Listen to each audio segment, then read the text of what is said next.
This is A Geek Leader.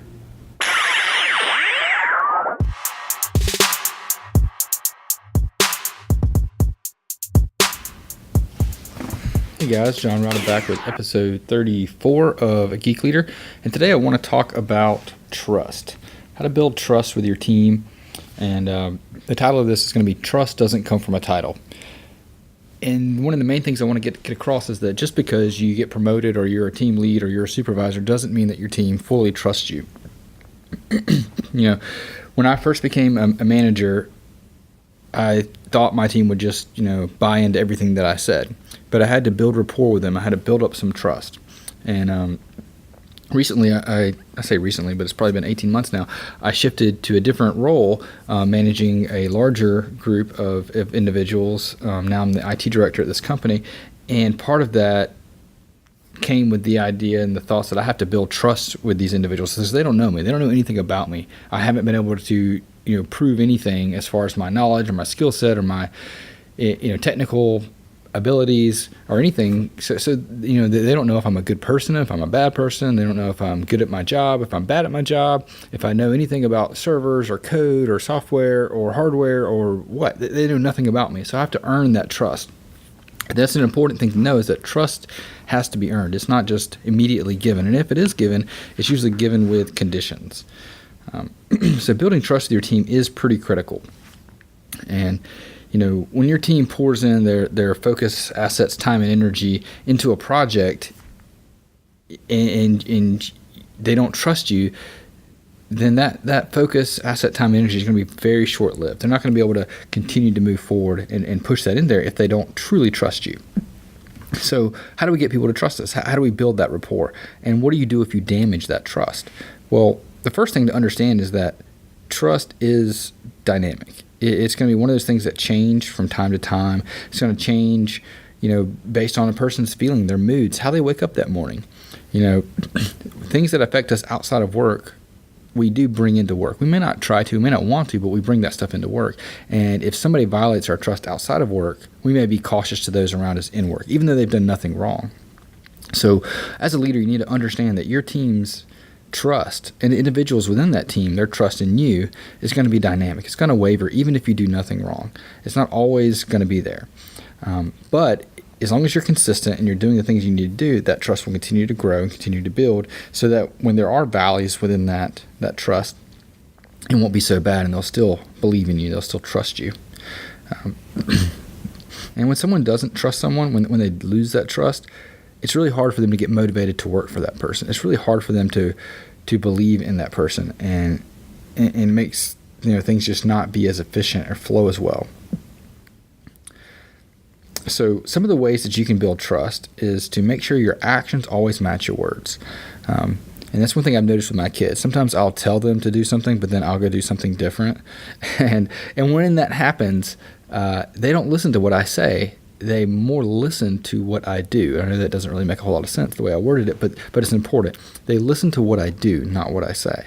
So, for example, I may say, "Oh, don't eat that before dinner. You'll ruin your dinner." But then I'll go, grab a granola bar or something that I probably shouldn't eat before dinner. And they're like, "Well, you can eat that. Why can't I?" And it's just one of those things that your actions have to match your words. And the same is true at work.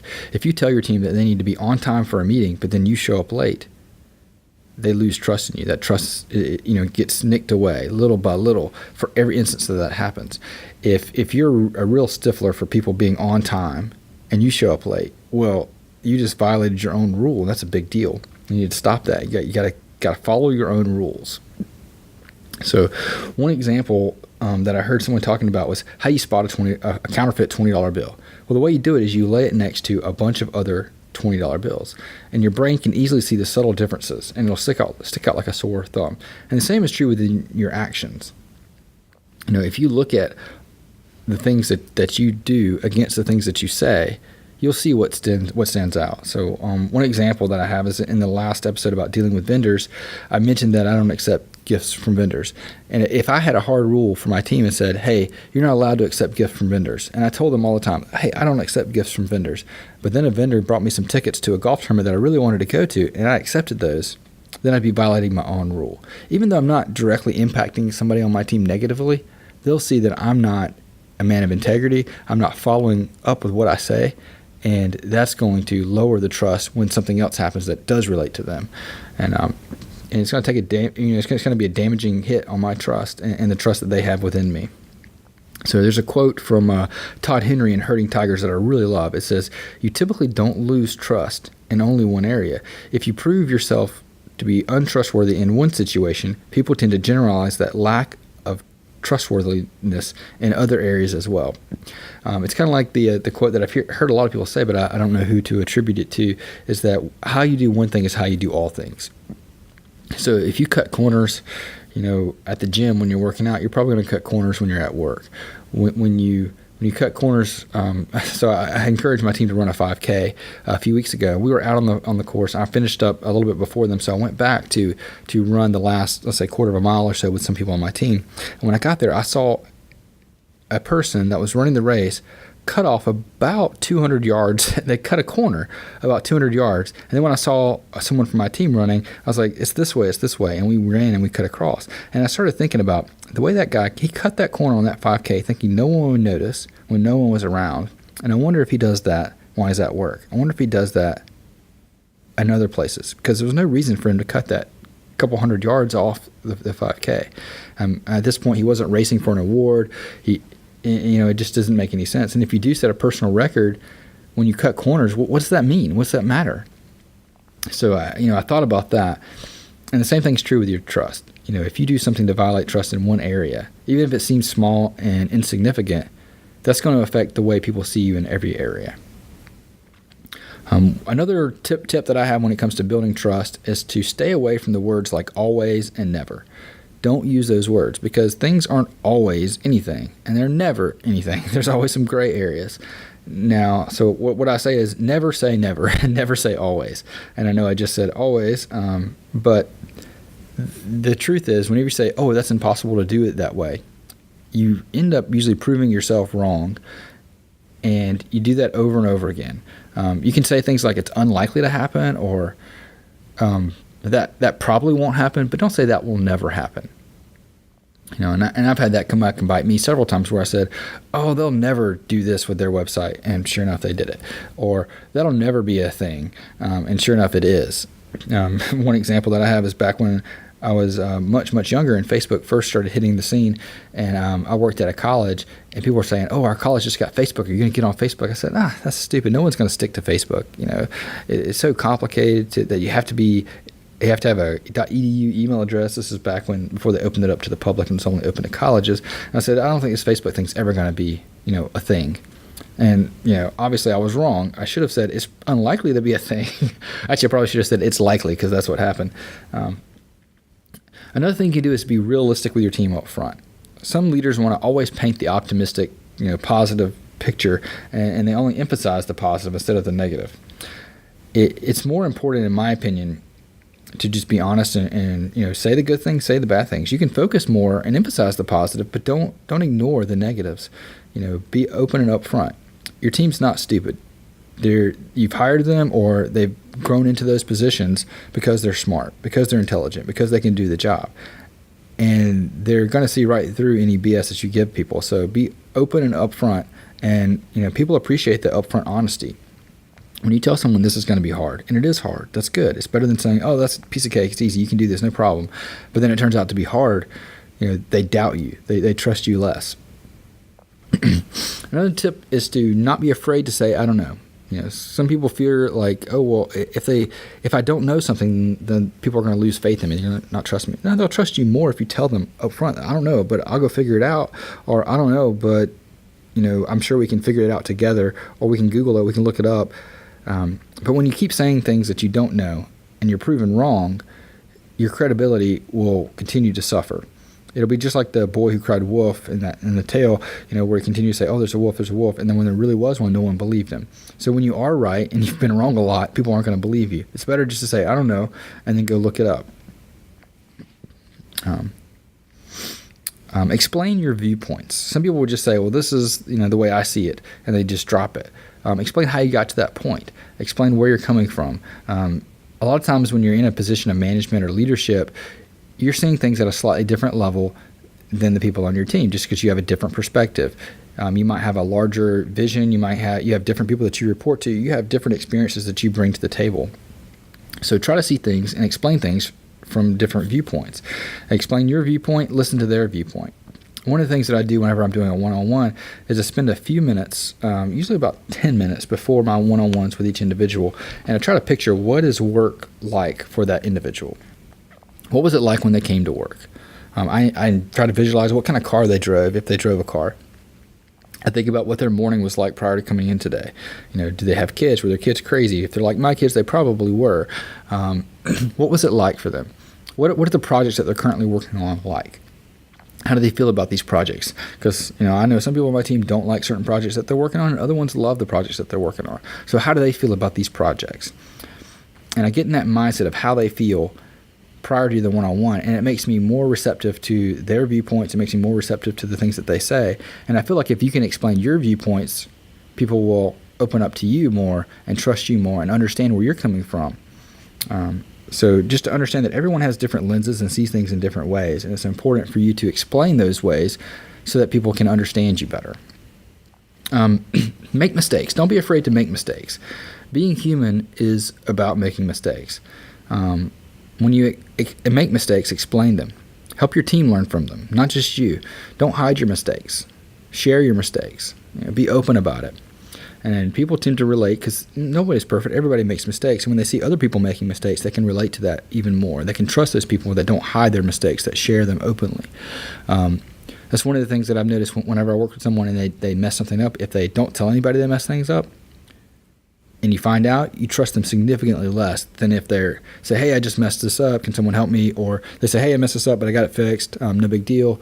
And they're just open about the mistakes. Then you trust them a lot more because you know that if they do mess up, they're going to tell you versus just trying to sweep it under the rug. And another quote that I love from probably my favorite commencement speech of all time is Neil Gaiman. He had a speech called Make Good Art, where he said, go and make interesting mistakes, make amazing mistakes, make glorious mistakes, make fantastic mistakes, break the rules, leave the world more interesting for you being here. And as a leader, when we make mistakes, think of them as glorious, fantastic mistakes that we can share with those around us so that we can all learn from them.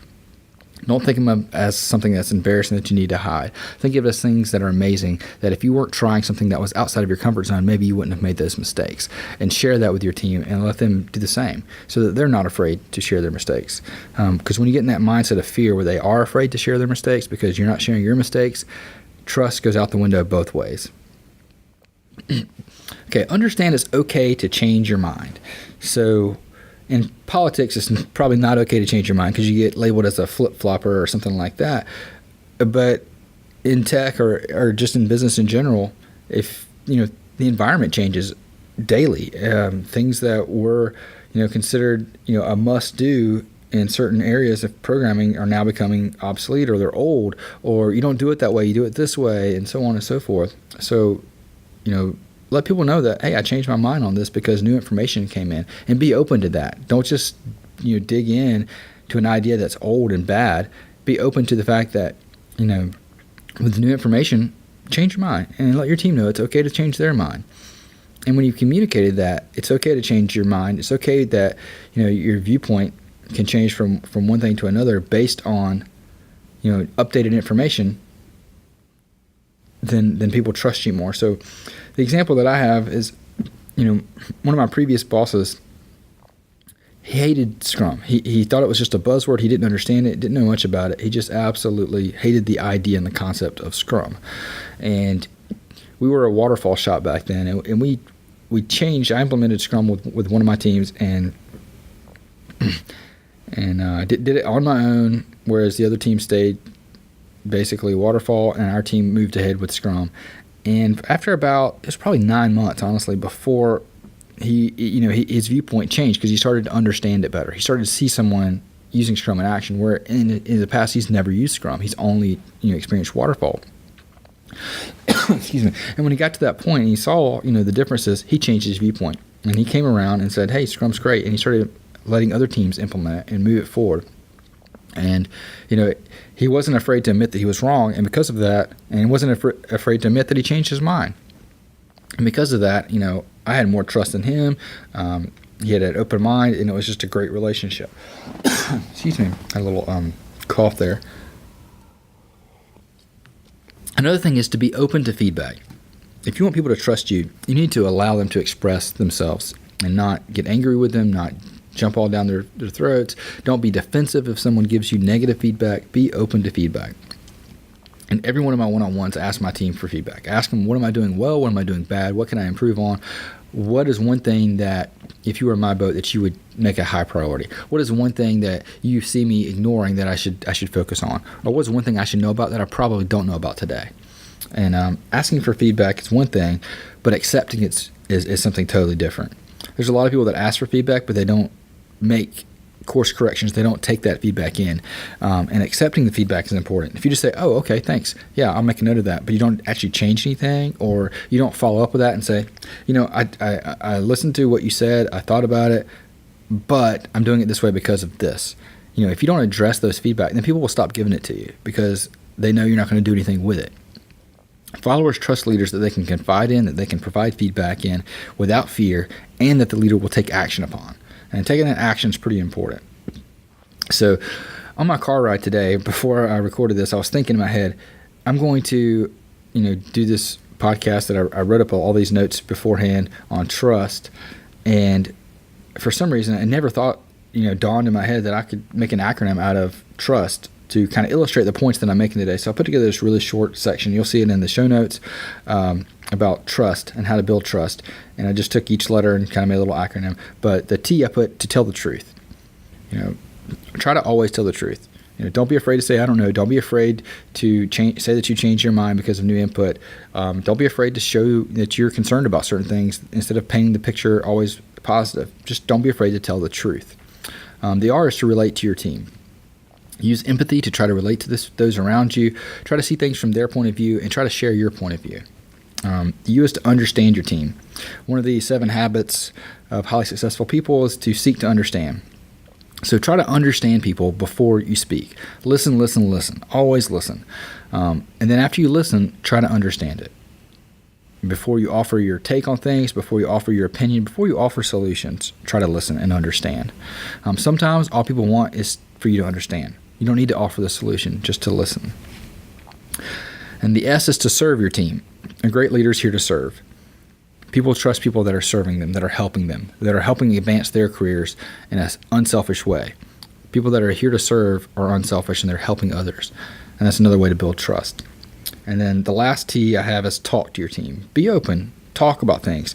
Talk about your successes. More importantly, talk about your failures. Even talk about your weekend. Just get the conversation started. Open up a bit. It goes a long way in building trust. So talk to your team. So again, that was T for the first T is to tell the truth. R is to relate to your team. U is to understand your team. S is to serve your team. And T is to talk to your team. And you can see that at ageekleader.com. You'll see it in the show notes. This is episode 34. And if you like this, I would really love it if you went to iTunes, gave me a review, a rating, just a couple of sentences, just one sentence. It goes a long way in helping spread the word of this podcast. And also another call to action I want to have you do is go to ageekleader.com/survey and fill out a technical leadership survey. It's just a couple of things. It's just a few questions about what your biggest pain points are. What are things that you like about the technical leadership kind of niche and space that people are talking about? What are some things that you're tired of hearing about that are just not important to you? And what are some areas that we should talk more about? What are some areas that we should have more shows about? All right, so that's the final call to action, is to go to ageekleader.com/survey and fill that out for me. That would be great. Also, I'm going to start doing a few more interviews. I've got an interview next week and some more after that with some folks. I'll still be doing the solo shows for the most part, but we'll have a few interviews coming in just to kind of change things up a little bit and get some more perspectives in there other than just mine. I hope you enjoyed this. And again, go to iTunes and leave me a review. That would be greatly appreciated. Thanks so much.